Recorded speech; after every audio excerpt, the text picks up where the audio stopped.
passionate catalyst for change, known for his ability to activate workforces, foster teamwork, and lead strategic planning sessions that drive success. With a proven track record of facilitating retreats and strategy sessions for major organizations like Zenith Bank, GT Bank, Oyo State Government, and NLNG, Mr. Rotimi has made an indelible mark in leadership development and youth empowerment. As the MD CEO of Team Masters Limited, Mr. Rotimi has created significant values for schools, students, teachers, and parents, pioneering initiatives such as the Team Masters Spelling Bee and the Nigerian School Conference. His focus on the workforce activation and performance excellence extends to the educational sector, where he's dedicated to helping schools develop flexible, future-ready curriculums that equip students for lifelong learning. Mr. Rotimi's extensive experience in strategic planning, coupled with his commitment to empowering the next generation, makes him a leading voice in education reform and curriculum designs. So, ladies and gentlemen, school educators, school owners, change agents in the house, let's warmly welcome Mr. Rotimi Eyitayo. Mr. Rotimi Eyitayo, you're very much welcome and you have the floor. Thank you.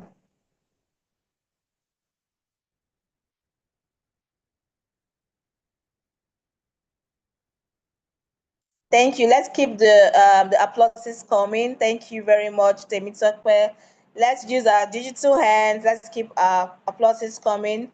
And Mr. Rotimi, please, you have the floor. You're very much welcome. Thank you, Olasubomi. Yes, thank you so much for your warm welcome. Amazing. Thank you so much, ID. Thank you for your warm welcome.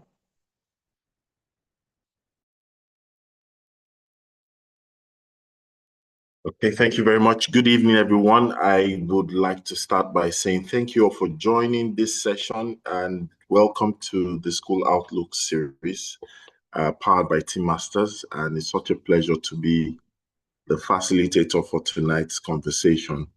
Just to check that we are all able to hear me out, I just want to ask, can you all hear me? If you can, please type in the comment section, yes.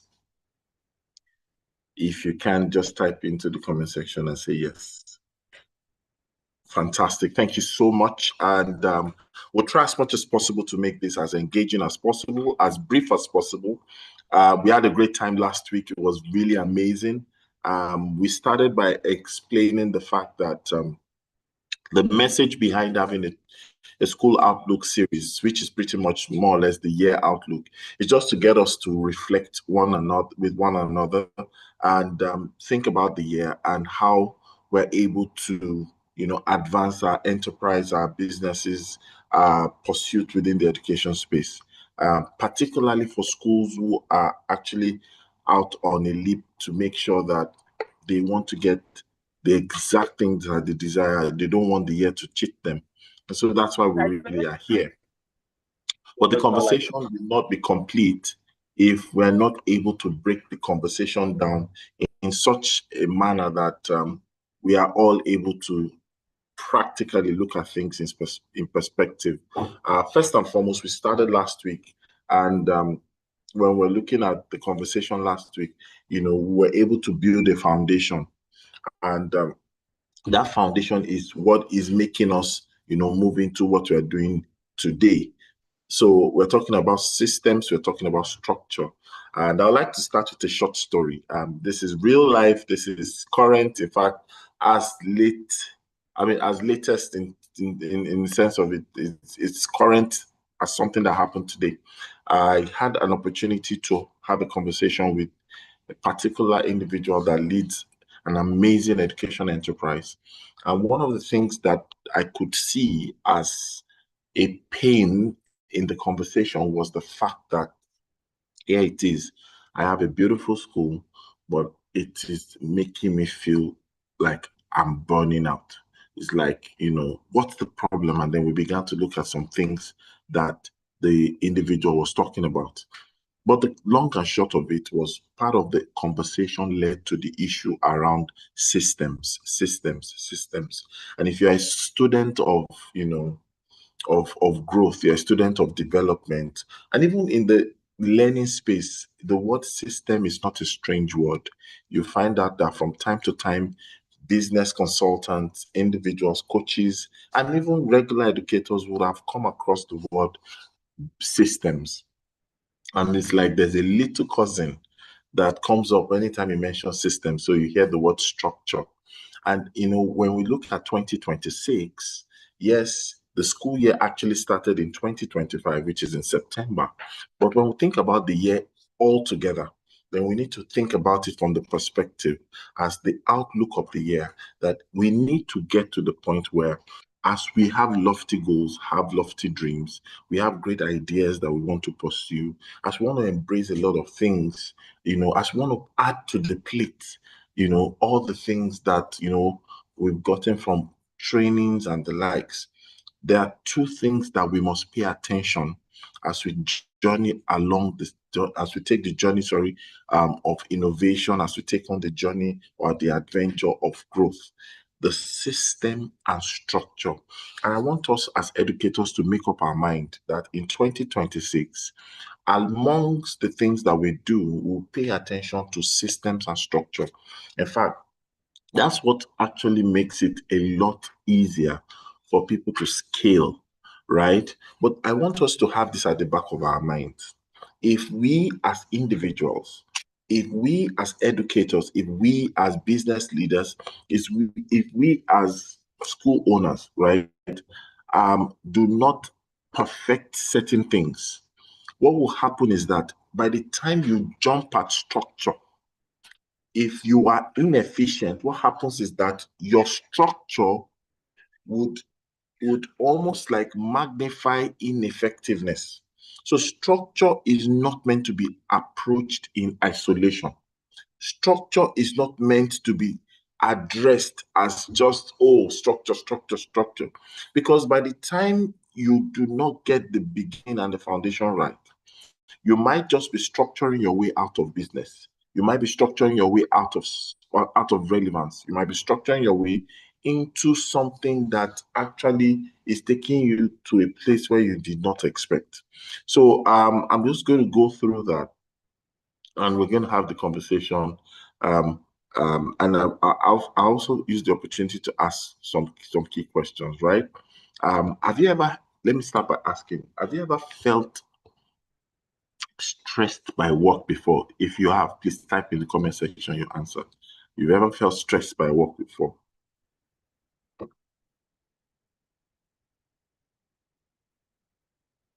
Anybody? Fantastic. Oh, I've seen my very good friend in the comment section. She says all the time. So let me add another question. Have you ever felt like everything, right, is just on your shoulder? Everything is just on your shoulder. It's like the world is on your shoulder. They're bringing the burdens on you. They're bringing the questions on you. If you are not there, nothing works. Have you ever felt like that before?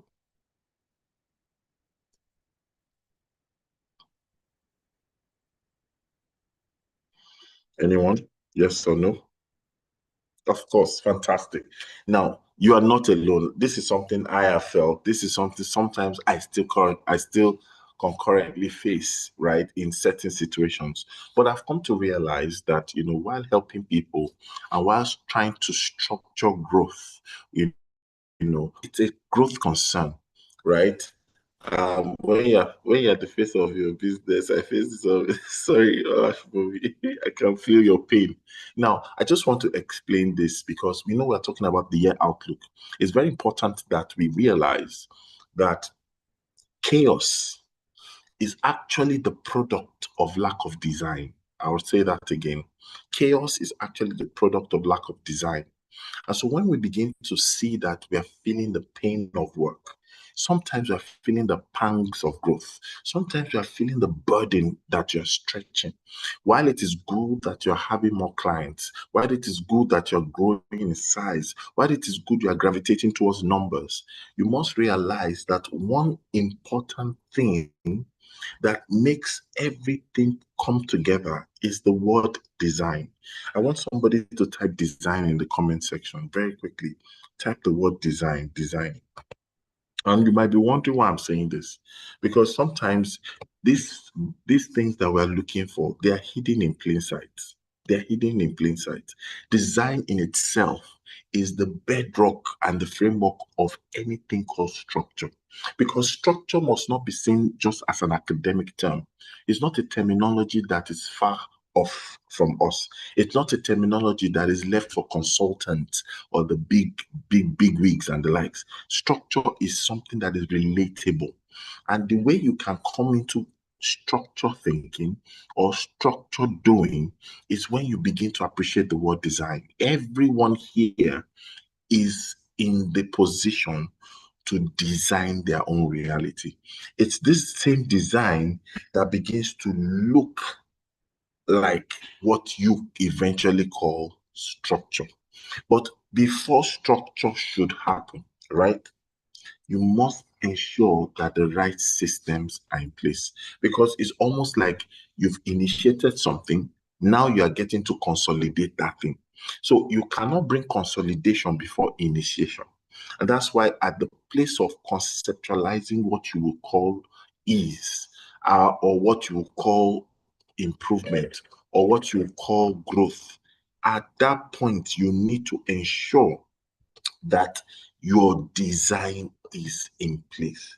And everyone must realize that even though you are running a similar business where you have so many people in the same industry, the point is that you cannot afford to just copy another design. You can't afford to do that, right? Because great schools are not built by energy alone, right? Great schools are not built by energy. They are built by systems. I want somebody to help me out to type that out. Great schools are not built by energy alone, right? They are built by systems. And mind you, they are built by systems that work. Your system can be in place, but it might not be functional. It might not be driving the kind of result you are looking for. So my goal tonight is to set you thinking, get into your set of thought pattern where you are now having a mindset that we can equally call a system mindset. When you now begin to think systemic, when you now begin to try to even tamper the arrangement that existed, that looked like status quo that cannot be altered. And when you now begin to think about that, you now begin to find breath of fresh air. You now begin to see that there are other things that you can do to unlock your education enterprise, to unlock your school, or to unlock your business, or to unlock your private hustle, as the case may be. Because most of these principles can be applied in other areas. So great schools are not just built on energy alone, they are actually built on systems that work. So you need to ask yourself, as I'm starting to ask you, do you have a system? If yes, is your system working? I want you to type it out and ask somebody by helping me. Ask someone in the comment section, is your system working out? Is your system working? Is your system working? Is your system working? I'm waiting.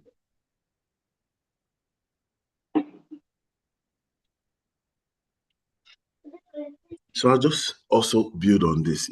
Sometimes when we as entrepreneurs begin to, thank you so much. Thank you, Zoma. Thank you.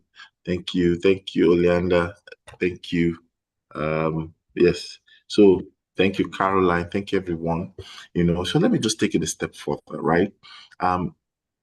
Sometimes there's a temptation when you pioneer projects or you pioneer businesses, or you're the head of your institution, or you're responsible for driving change.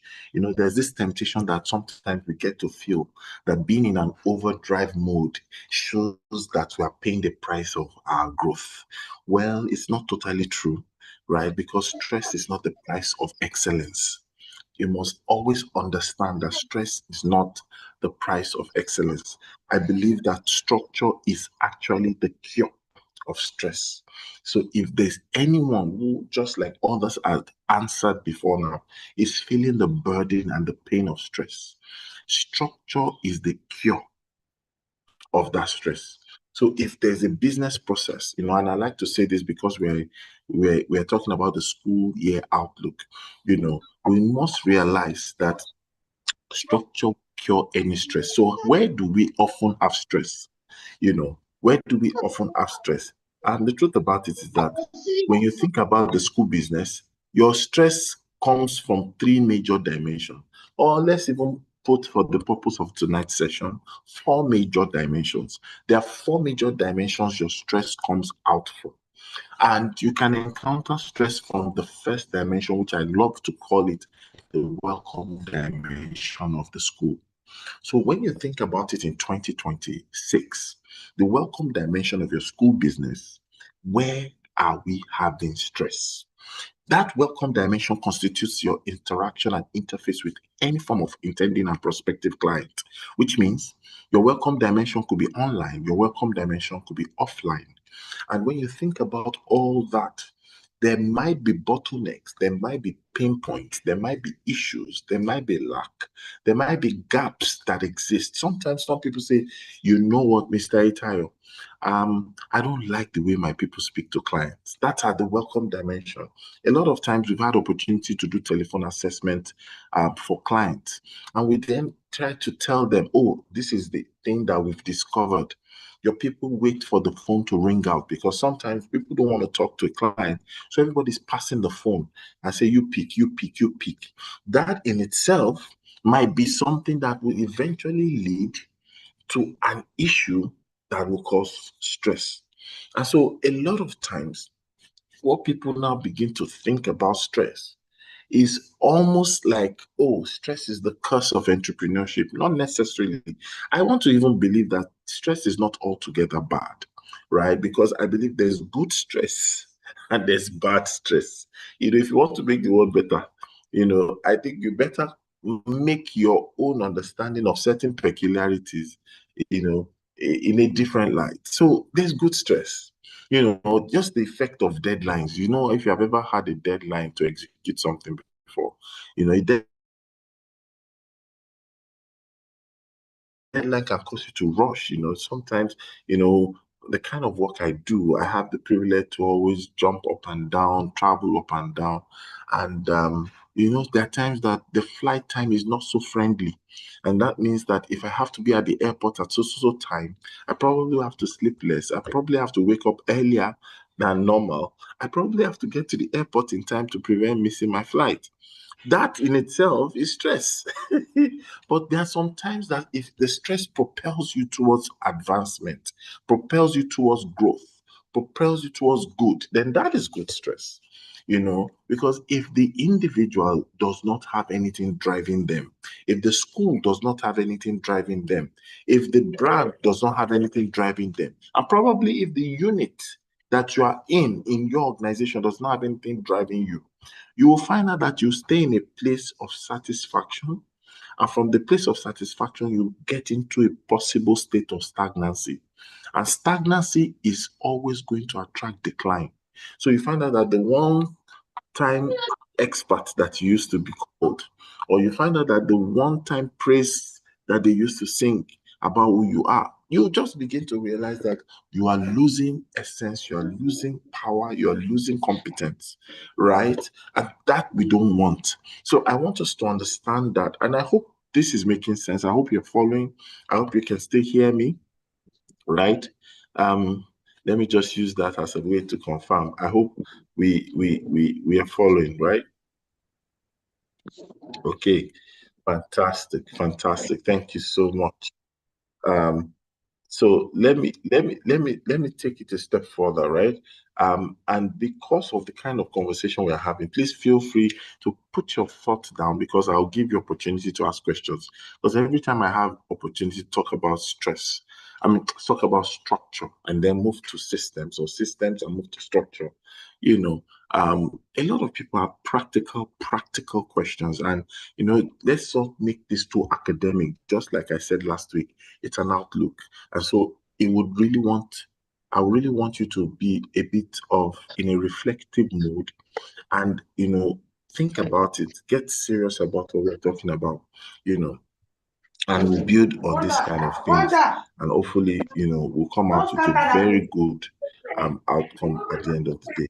So let's deal with certain things, what structure really is, right?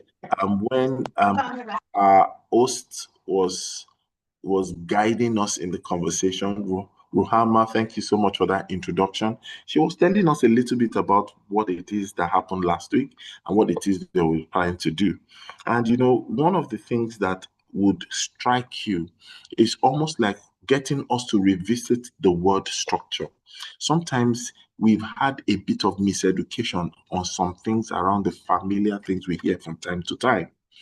Structure. What is structure? Let me even ask, what is structure? If anybody was to ask you, what exactly structure? What does structure mean to you? I'd like anyone to answer. What is structure? When you think about the word structure, what is structure? Anyone?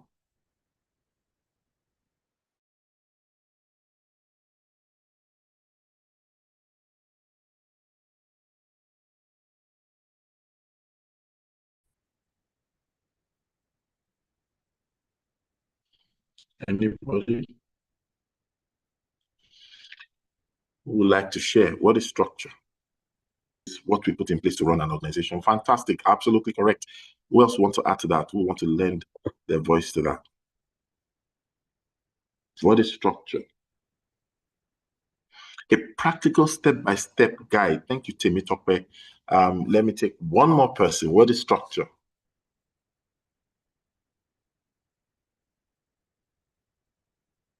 One more person.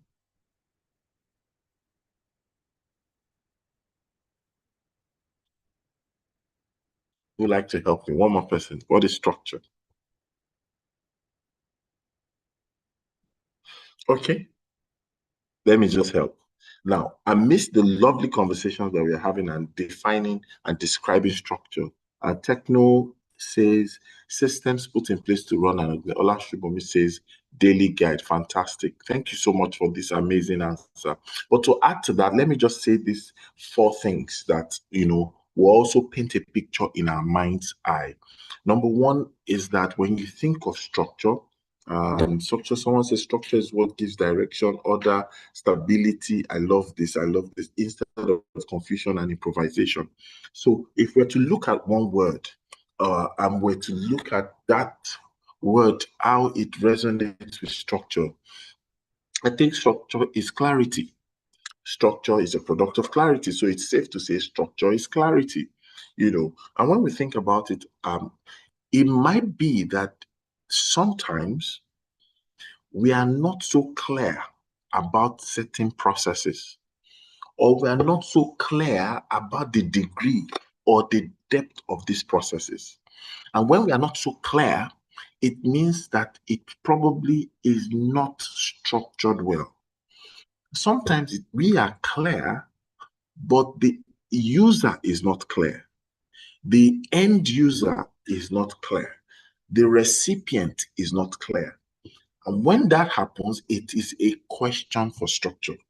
When what it is that we offer, maybe it's a service, maybe it's a situation, maybe it's a promise, whatever it is that we do while we interact and interface with people, if those people are not clear, it means either by the way we speak or by the way we act or what we are planning to do, it means that there might be a bad structure in communication. It means there might be a bad structure in activity and performance. There is a structural issue where clarity is missing. So it is safe to say structure means clarity. I'd like someone to put that down. That's a very profound statement, that when you want to know what structure is, clarity is very important. Another thing is that structure can also be seen as predictability. Predictability, that's ability to predict. It's almost clear that this is what it is. And why do we do this? Because sometimes we tend to leave expertise into the hands of superstars or workplace superheroes. But the truth about it is that any work in the organization should be something anybody could do. Now, when I say anybody, please, I'm using that with all sense of modesty and judgment. You can do something in such a manner that anyone who is equipped to step into that field or office should not need an additional help. Put it that way. Now let me take you back to my flying experience, if you don't mind, right?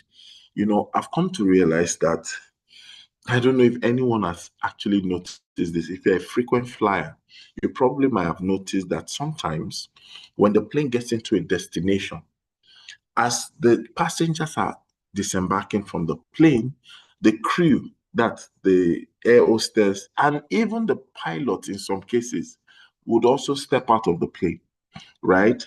Now, as the pilot is coming out and the air hostess and the likes are coming out, you sometimes will now see the new crew coming into the plane.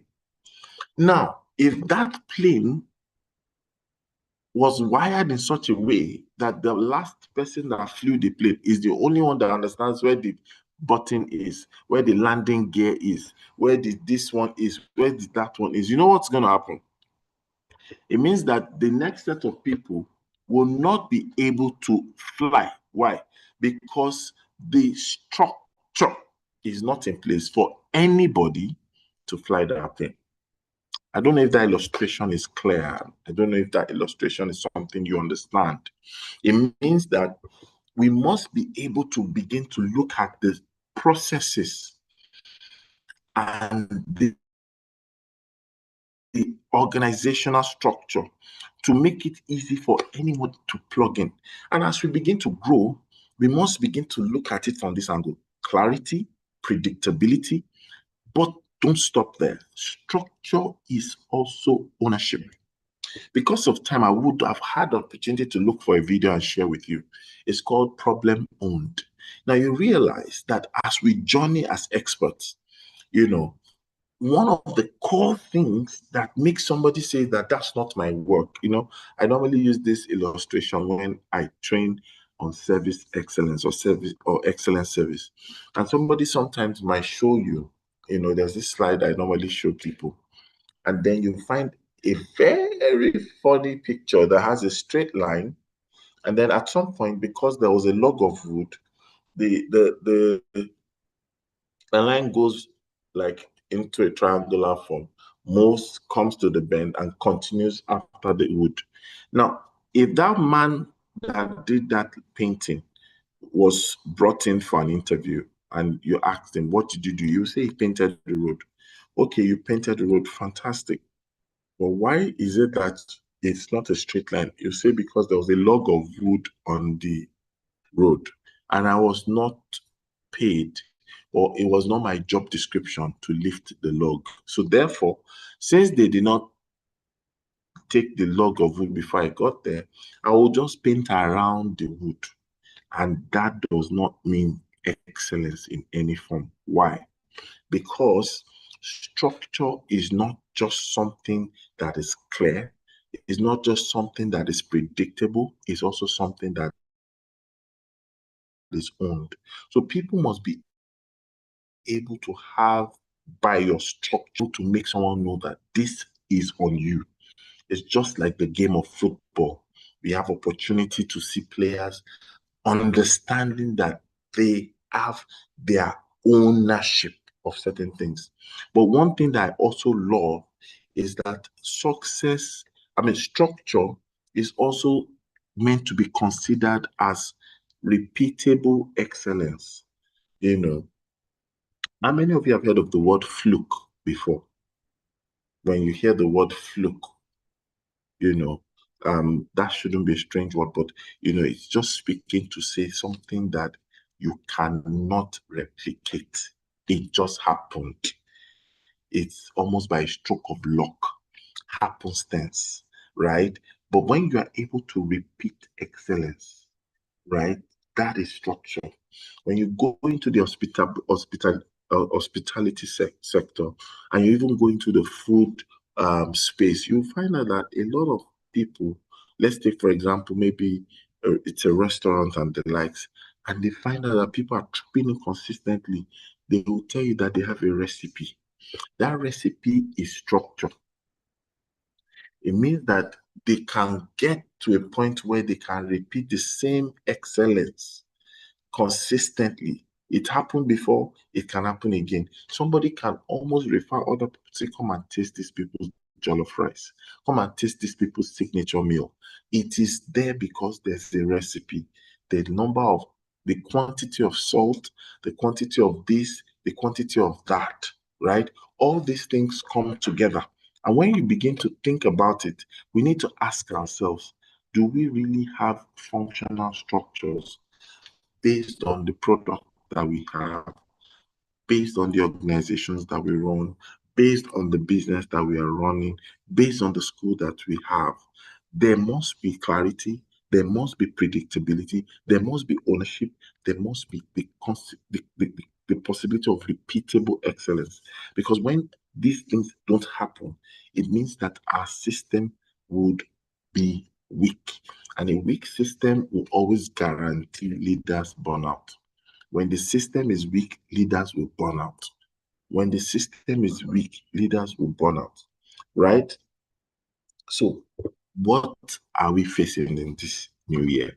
I want us to understand that you must always make it like a resolution where there's no way you pursue growth without systems. Your growth must be backed by systems. Please type it out. Personalize, say my growth must be backed. Your growth must be backed, right, with systems. Yes, I hope I got that. Yes, my growth must be backed with system. Whether it's personal growth, it must be backed with system. Whether it's professional growth, it must be backed with system. Whether it's systemic growth, whether it's unit growth, whether it's sectoral growth, it must be backed with system. And if that begins to happen, you now realize that we'll be looking at things like enrollment and we're matching it up with capacity, right? You now begin to see that admissions is not just a threat for not losing business or for us not to lose business, but it's actually a trust into the hands of the capable. So we begin to realize that that actually helps us. And the more we expand in our system, the more processes are required, right? A lot of times people don't realize that structure and systems should be breathing. It's not a document that is archived. Oh, do you have a structure to this organization? Yes. Do you have a system in your school? Yes. When did you have it? It was before COVID. After COVID, no. Because think about it. Your organization is growing, your staff, they're growing. Sometimes the longer you have people in your system, in fact, the more the demand that you require structure. Structure is demanded the longer people stay, the more people come, the bigger the organization, the more students you have, So structure is not something that should be static. It should be a breathing reality in the organization, right?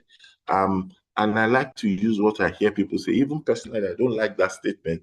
Sometimes I feel it's overflogged, but it's the truth. Sometimes if you don't like the truth, it doesn't change it from it being the truth. So I've heard people say it, and I'm going to use this opportunity to also join the people who say it. Now, the question is this: if your business, if your school can't run without your presence being there, then it means you don't have a system at all, right? It means your system is probably weak or it's not working. There's no structure, right? You must begin to realize that this journey that you're taking in 2026 is so that you can actually do much more, right? It must be something you can do much more. I'm going to condense this very quickly, but before I do that, I just want to ask, by way of asking questions, and thank you to those who are just joining. right? I recognize some names that have just joined for joining us. This is the school year outlook series. We had one last week. We're doing one today. We'll finish up next week by God's grace. And we're just trying to have conversation, and I'll soon open the floor for questions. So thank you all for joining. So let me ask this, right? I hope for those of us who followed so far, I hope for those of us who've been paying attention, I hope you've been finding value. I hope this is making sense, right? I hope this is making sense. I hope you're learning, right? So I want to hear, I don't want to assume. I don't talk to myself as well. So let me just quickly get that. Fantastic. Thank you, Olufunso, for that. Let me take one more person to confirm, and then I move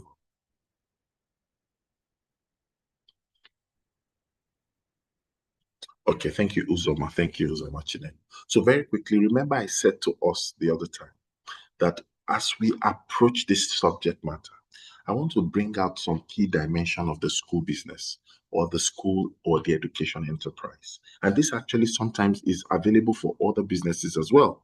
So when you think about it, let's break the school business into dimensions. So somebody quickly type dimensions, quickly type dimensions, put it in the comment section, dimensions. I'm going to now break this into practical, right? So let's start with the welcome dimension. Every individual, every school, every education enterprise has a welcome dimension. Everyone has it, right? Now, what must be structured in this welcome dimension? Before you even think of answering that, the question that you might be asking is, Mr. Itayo, what is the welcome dimension? Do you want me to talk about what it is? Or should I just move on? Who would like me to talk about what the welcome dimension is?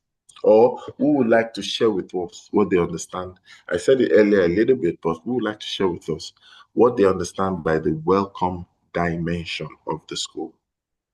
Shivomi says, talk about it. Remove the shoe. I'll give her back to my problem.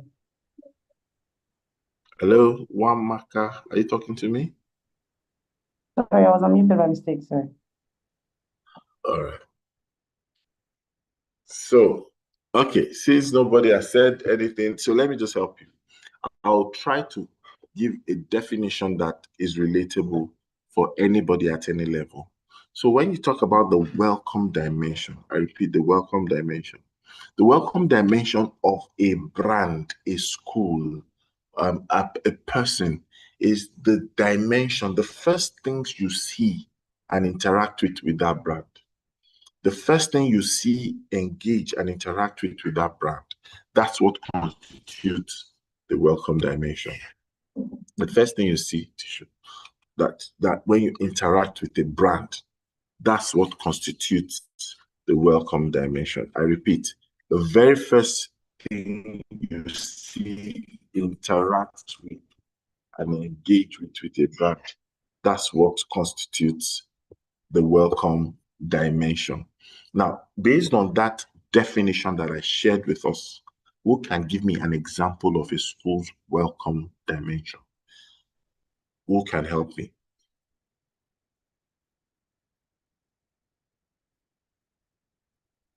Who can help me? The reception, absolutely. The reception. Okay, who else?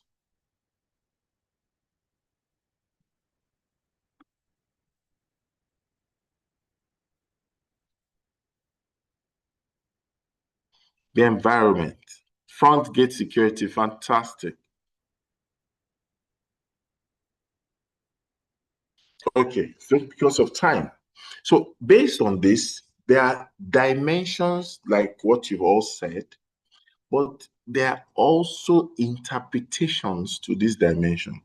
So I'll just help you. For the welcome dimension, there are certain things that must be structured, right? And these things, when they are structured, it helps you, you know. So what systems should you have when it comes to the welcome dimension? You must have clear inquiry and enrollment process. Because people are coming for something, it must almost be super duper clear. So somebody wants to ask about your brand. Very clear. What are those things that will make someone have answers? And it's not just to the school, even the teacher has a welcome dimension. Clear inquiry on and enrollment process. Clear. You know, during my days when I used to work in the bank, I remember, one of my very first days, the bank I was working in had color and dress code. And then here I got one expensive shirt, multicolored. I made sure that I want to kill it that first day. And I got to the office and everyone was looking at me. I just felt, this choice of shirt worked. I was forming, I did as if I didn't see them, but I saw them. I was happy that, yes, I was noticed. And people started giggling and laughing, and then the manager walked up to me and said, "Oh, fantastic, say, are you the customer?" I was like, "Well, what's this man saying? I'm the person to resume." Like, oh, he said, "Oh, would you like to open an account?" And everybody just started laughing. And now told me, he said, "Mr. Man, you have to go back home. This is not how we dress here." I was so deflated that day. And why is that so? Because they have a structure on the way they look. They have a structure to how they dress. There's a system in place that will fish you out if you are not compliant. It's easy to even know that something is off. Why? Because they put something in place. I want you to ask yourself, what are the clear inquiries and enrollment processes that you must have in your school or educational enterprise? I'm sure most of you are familiar with the word FAQs, frequently asked questions. All the frequently asked questions, sometimes there are structures in place to help people who have inquiries. Somebody is not sure whether he got the best of answers, maybe because the person that attended to them was not knowledgeable about the school offer. And then the person say, "I don't know, they just put me here. Let me find out. Or can you come back next week?" Sometimes you don't have the luxury of turning people back. So there are structures that must be in place in this year. We must look at structures, right? And it's very important that beyond structure of enrollment and clarity process, you need to look at your admission decision framework. There must be something that actually is structured. You want to think about your student transition checklist, student transition from one class to another, and then student transiting out of your school finally. What are the checklists, right? So you need to understand. In fact, someone put something very strong. I don't know if you agree with it. It says most times your first 30 days can determine your next 3 years. And that is true. So when you see sometimes some people stay longer with a brand, it probably might be that they got it right the first month interacting with such client or customer. And we must take that into consideration when we do our business. Business in education should not be treated like touch and go, where everybody just gives it a one-time shot. It doesn't work that way. Right? And when you think about the gaps that exist based on this welcome dimension, you find out that there are a lot of times that we make verbal promises, but we don't have documentations to these verbal promises. It's like going for a meeting and you have an assistant with you and you're pouring out your thoughts and you're sharing ideas and you're having resolutions and you're correcting things, and the assistant is not taking notes. And then everybody has taken decisions, commitments, and then all of a sudden you just realize, so what's the next plan of action? Nobody wrote anything down. There was no scribe. There was nothing. Now, that's because a lot of times structure is not in place. But see the gaps that we have. We make promises, no documentation. we have different answers from different staff. So sometimes staff A will say, this is what the school does. Staff B will say something else. And it's because there's no structure, right? Parents sometimes also end up getting confused and their expectations now become misaligned because what was promised with the principal at the principal's office might be different from what was promised at the front desk. And there's no one trying to shake hands. So very important that we realize that as we approach the outlook for this year, structure is very key. Very key. So we've talked about the welcome. The second dimension is the service dimension, which I call the service delivery dimension. While you have the welcome, I interact with you, the purpose of us working, right, is very important. Service delivery is where a lot of people capsize, the ship of the organization, right? And you now begin to realize that a lot of times people don't take step towards having what you call performance rhythm. Everybody's doing anyhow. They are doing what they like. And that makes roles become undefined. And because roles are undefined, people don't ask questions any longer. And when they don't ask questions, guess what happens? Poor delegation follows. And when poor delegation follows, supervision will be weak. In fact, you'll be asking yourself, what are you trying to do? And you don't want a situation where you are creating a state of urgency, emergency at all times. You don't have that luxury. It's not a good way, to consistently run because everything seems to be urgent. Everything seems to be urgent, and that's not what we want, right? When everything is urgent, you just find out that you will be sacrificing excellence because it will be difficult for you to have anything done in excellence, right? So I'd like to stop at this point and ask if there are questions. We've talked about the welcome. We are now at the service delivery dimension. So I want us to ask questions. If you don't have questions, then I'll move on. Do we have questions? Anyone?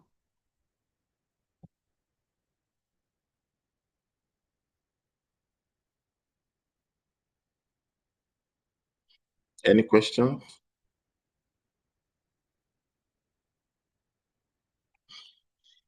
Okay, no questions. All right, fantastic. So let me go straight to now help you understand.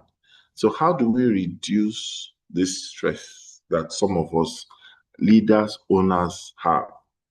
I think in the core service delivery, beyond the welcome, now the core service delivery, we must have what you call staff role clarity and KPIs.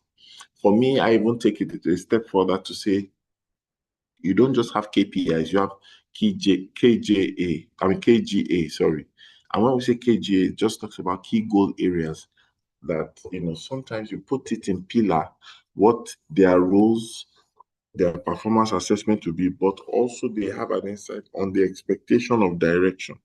These are the key goal areas for these individuals, right? You need to also look at it. For the service delivery, there must be a way to observe teaching. Classroom observation must be such a thing that is in sync. There must be what you call parents communication protocol. Before you start hearing, I did not know, that is a factor, you know.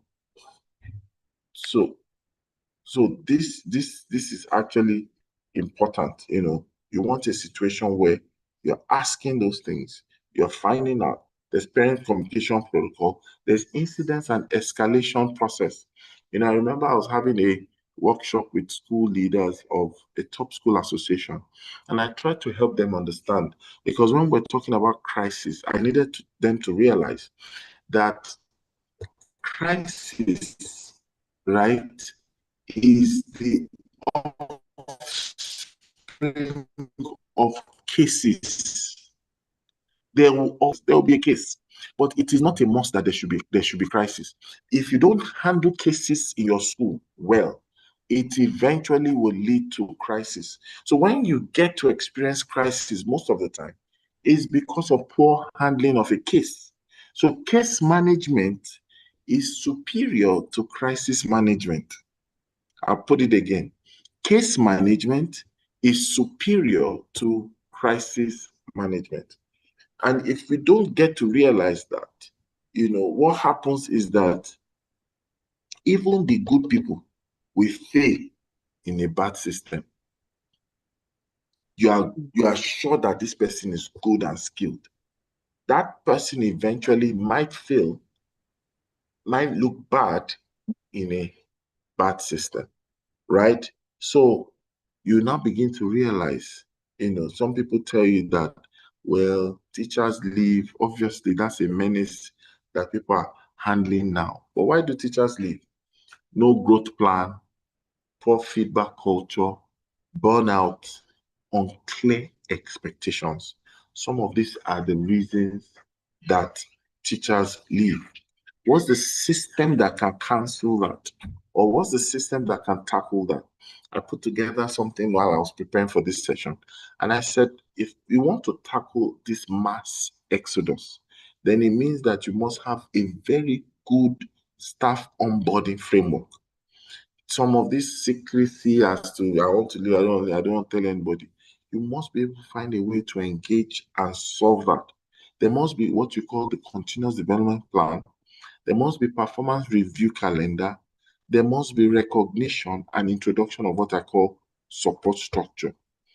Retention will end up being cheaper than replacement. Because imagine you've raised the team, you've nurtured them into a particular degree of excellence, and all of a sudden you're starting all over again. That in itself can be demoralizing, can be demanding, and all that, right? Now, I've talked about the welcome dimension. I've talked about the service delivery dimension. Now, I want to talk about the most ignored dimension. This is the most ignored dimension, right? It's the exit dimension of your school and your organization. It is the most ignored. And so most times people don't leverage it. Most times people don't understand it. Most times it's a blind spot to a lot of educators. And when it is a blind spot, what it simply means is this, that we end up beginning to suffer having put in a very good, effective front end. We now begin to wonder what is happening to us. Now, when you're not a brand, you're talking about yourself as an individual. In the same vein, you must begin to look at it. Why is it that the exit point is costing you so much? You must need to look at it from that angle. The exit dimension should not cost you everything you've built. And let me tell you one thing, right? How students leave your school matters. Whether they leave in between sessions, or they leave end of session, or they leave actually after they finished their time in your school. And so you need to begin to think about these questions. What do we do with promotions? How do students transition from one class to the other? What is promotion in my school like? What is graduation in my school like? What is withdrawal like? What is transfer like? You want to ask yourself, is there a structure that speaks to this, or is just an occurrence, right? This is very important, because how people live will say a lot and have a lot of effect. Then, of course, if you're going to take it a step further, you want to ask yourself, what do you find if you put structure in place? Number one, there must be clear transition process. Graduation experience design. I want a situation where I don't know, but for ladies in this webinar and session, I'm sure you have heard people say what they call fairy tale wedding. Someone say, I have a dream picture of how my wedding day would look like. It's almost a lady's desire and dream. Now, why do you think that is? That's a designed experience. The same should happen. That when we say our school is looking at, for example, graduation, is there a graduation experience design? Do we have it? I'm not saying a plan by committee. I mean a design that governs what the committee does, so that whoever is in the committee, new or old or repeated, We understand that this is how the design is. We've created a flawless, a jaw-dropping experiential design so that whatever we do in our graduation, if jaws don't drop, we failed, even if people were saying well done. Why? Because by design, it's meant to be a jaw-dropping experience, which means you want to make people come back to you, with superlatives in their mouths, with extraordinary expression of praise. So these are the things that you want to look at, right? And what that does for a brand is that it stamps the seal of strong reputation. It gives you as a brand good and quality referrals, and then eventually gives you what you call goodwill. These are the things that you need to help yourself to be able to make sure you leverage, on this. And you must understand, in the reality of today, parents are more informed than before. The competition is increasing. Quality is now beginning to be compared, right? And this is where you have to understand that this outlook of this year is going to just tell you what the year rewards. This year, 2026, will always reward people who place clarity over charisma. The cosmetics that we do within the school business, it has come to a point where it might not matter any longer. It's not so much of the finesse of building or the introduction of certain gadgets and devices alone. People now will begin to look at what kind of clarity, what kind of system do they struggle, what kind of leadership, what kind of excellence is the brand exuding, right? So basically, that's just it. When structure is right, excellence now becomes easy and normal. And when that happens, you just find out at the end of the day, you are able to reach out, or you're able to achieve the things that you desired from or designed from the first place, right? I'm going to stop at this point and just help to, give that perspective and paint a picture. And I don't know if you have questions, this is the time to ask questions. But yes, I'm done. So thank you. If you have questions, please, this is the time to ask questions, right? Thank you, everyone, for listening. Thank you so much, Mr. Rotimi, for this very insightful session. Please let's appreciate our speaker for this very insightful section on systems and structures. If you have questions for the speaker, please let us know. You can raise your digital hands or drop your question in the comment section and I will read it out. Thank you. Okay, so Ola Subomi says she has questions. Please, you can unmute yourself and ask your question. Good evening, everyone. Good evening. My name is Ola Subomi Olainka. I run a preschool basically in Ikorodu, Lagos State, and I've been running the preschool for 5-6 years, max. Can you hear me, please? Yes, you're very clear. Okay. So I want to appreciate Mr. Itayo for the values and all what he taught us this evening. It's really an eye-opener and an experience, when you have a training and you gain a lot of value, no doubt about that. But concerning this, where I have my own issue now is that concerning the structure itself, that if you are not on ground, then it means your system is not working. It means you've not really put a system down. I don't know, maybe it's this part of the world we are, or of the part of the country that we are. Teachers are very, very scarce. Teachers, a lot of people do not want to do this teaching job again. So you don't get quality hands. When I mean quality hands, I have 30 pupils in my school, and we're just 3. I have 2 teachers with myself. Was that the plan? No. But when you see teachers and interview them, number one, the spoken English, and by the time you try to train them, what you hear is that this is not the way. Are you sorry? No, any way that you I'm not. No. Please, you can continue with your question, Ma. Okay. So when you don't have enough hands, how do you go about this structure and system of a thing? Even the lesson delivery that you've made everything easier for teachers. Like in my school now, I don't expect you to write a lesson note for me. I have everything intact, structured, that even if you can't add any other thing to this that I have on ground, the children will get the basis which has been prepared. It's just for you as a teacher. When you come in, you go through the training.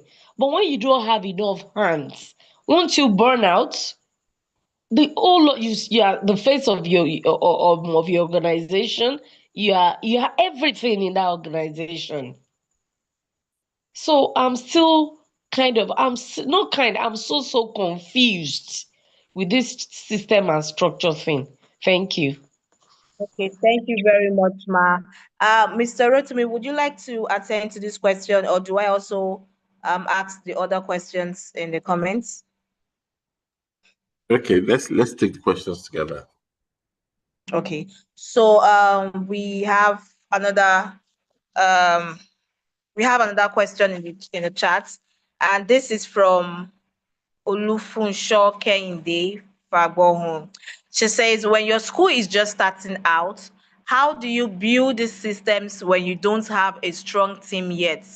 You practically repeat things that your team should do almost all the time. So that's from Olufunsho. And then Adesoji Dada says that, please, sir, kindly repeat that download on lack of teachers. You mentioned over 4 reasons. I would love you to share more on this. Thank you. So those are the 3 questions so far.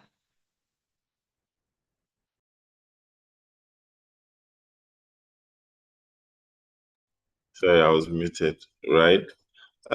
So when you think about the questions, I'll start from the individual saying that I have a new school and you're almost having to repeat a lot of things.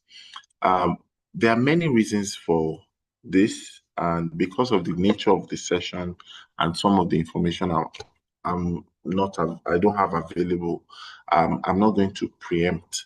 But the truth of the matter is this: there are times that what we are facing, right, is a culture issue, and I've always been the kind of person that pushes that you only change culture with a counterculture. And so when you begin to look at it for those who are actually at the emerging phase or at the aspiring phases of their business, aspiring schools are schools that are just starting. You must understand one of the fundamental things you mustn't miss is your onboarding. As people come in, there has to be not just job description, not just clarity of assessment, but you have to do what I call the way of work. Maybe Rama will help me type that out so that you understand. The way of work is super important. In fact, the way of work might actually be much, much, much more important than the job description. And I'll tell you, because a lot of things that teachers or workforce within the school system do is a bit routine and monotonous in nature. So there are some things that is just same old, same old, same old. However, we must understand, if we don't get them to understand that this is the way of work, we will be pursuing compliance with instruction and threats. And this is why you have to repeat yourself. And in some cases, you have to do some, a bit of tussle, and, it creates a very toxic environment at the end of the day. Sometimes some people don't realize that You know, when you say, I have a toxic boss, I have a toxic environment, it's actually because we are having culture clash. Now, should the boss give in to mediocrity? No. Should the staff stay the way they are? No. And so everybody's holding on to their own point that this is what I like, this is the way I am, this is what I prefer. This one saying this is what we do, this is what we have. Some people are saying, what's the force? We can still achieve this without doing all this and breaking our back. And so you need to go to your onboarding and get that right. You need to get your onboarding right and ensure that you are able to clarify what is the way of work. Then, when you are sure that you've sorted out the way of work, then you now begin to look at the world of work. That's a separate idea. In fact, it's a separate, how do I put it? A separate thing on its own. The world of work speaks a lot about the things you reinforce. And that's why you find that you find people say, this is what we do. Yes, this is the way we do it. But then the world of work is what reinforces. I'm sure most of you have heard of TGIF before. Most of you have heard of team bondings before. Most of you have heard of certain things. Those things are the world of work. They are elements that causes reinforcement. Oh, we dress down on Wednesday. We wear tracks on Friday. We have lapel. We have this. They are culture vibes. And what it does, it shapes people into modeled behavior. There's a lot that we need to say on that, but for your level, you need to begin to look at how can you simplify what I've shared and now take them on a journey. And when you are doing that, you now begin to point out the way you headhunted to recruit. You now need to begin to point the searchlight to see people who show promise. The people who show promise are the people you want to groom and nurture. The people who are lacking behind, they're the people you now want to coach into performance. So every staff cannot be operating the same instruction mode. There's some people you know you need to nurture. There's some people you know you need to groom. There's some people you need to coach. And when you identify them, you will now give yourself a goal. How do I help this person to succeed? How do I help this talent to be resilient? How do I get this person to be a model staff? When you are doing all those things, you will now begin to see the projected outcome. At the end of the day, the person who do not belong to your brand, you will know totally this person is not there. So that way, you take the person out immediately. You understand why? Because you've helped that person, but the person is acting like a dead wood, infested already. So polishing the wood won't change anything. So that's what that does. Now, when you come back to the other question that was asked, you know, I are talking about, you look, I'm trying my best. How can I do it? I cannot risk not even being in my school, because if I don't go, things might not work. Well, it's still a little bit part of the answer I've shared, but you need to begin to also realize sometimes we are the ones projecting this fear reality. You know, we need to begin to think about how to approach our business, our school structure with what we call participatory leadership. You don't leave people to do what they've promised and they've been interviewed to do. Sometimes you throw them in the deep end too, right? And that's where you now begin to model these things. You show them that you can do it yourself. You show them how you do it, and you get them to follow. You know, I normally say it in a funny way. I say, I do, you watch. I do, you do. You do, I watch. So when I do, watch me do it. Watch me write. That's why you have templates. Watch me say. Watch me teach. Watch me explain. Watch me relate. Then when I do, you watch me.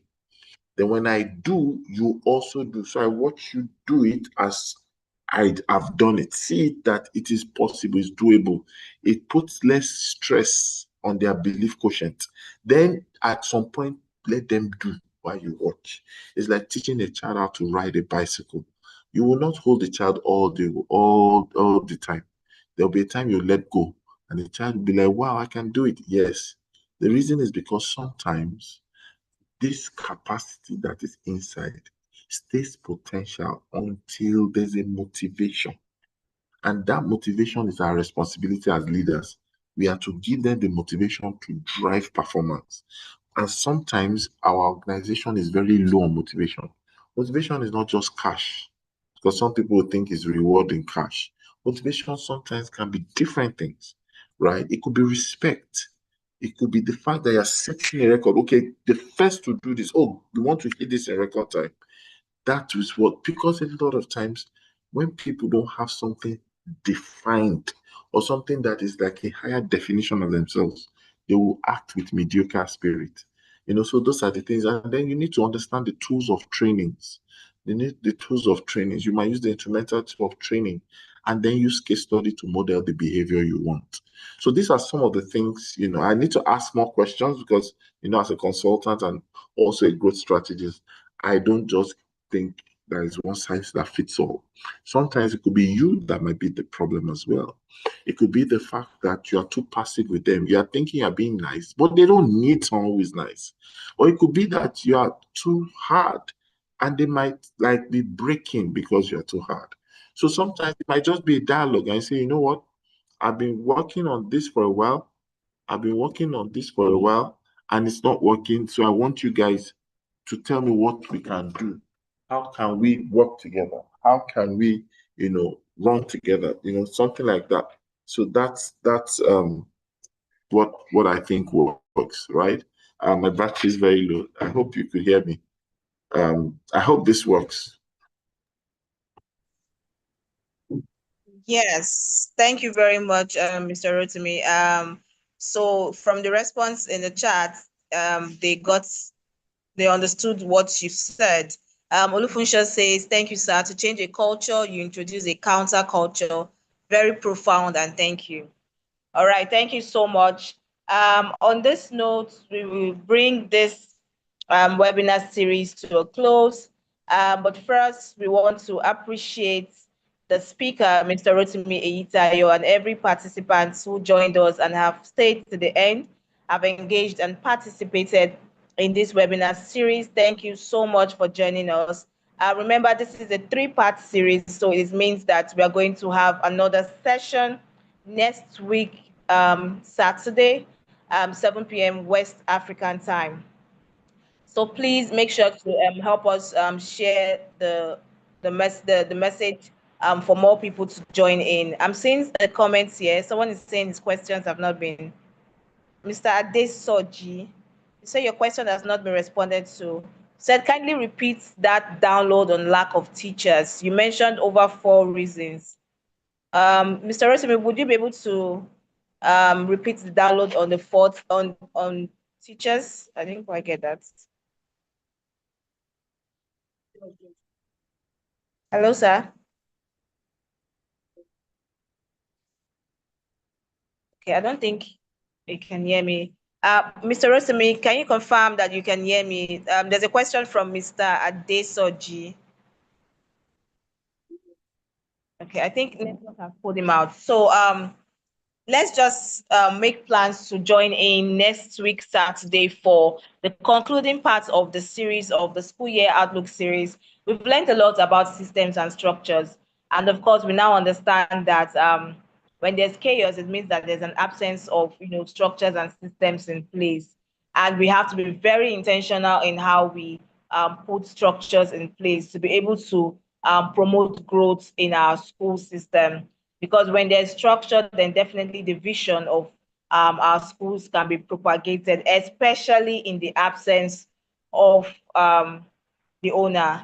And with that, we'll bring this to a close. Please follow us on Instagram, Team Masters Global on Instagram, and please set your alarm for next week Saturday and join us for the concluding parts of the School Year Outlook series. My name is Rohama Ifere, and I remain your host. Thank you and have a great evening. Have a great evening. Bye, everyone. Thank you so much. Thank you.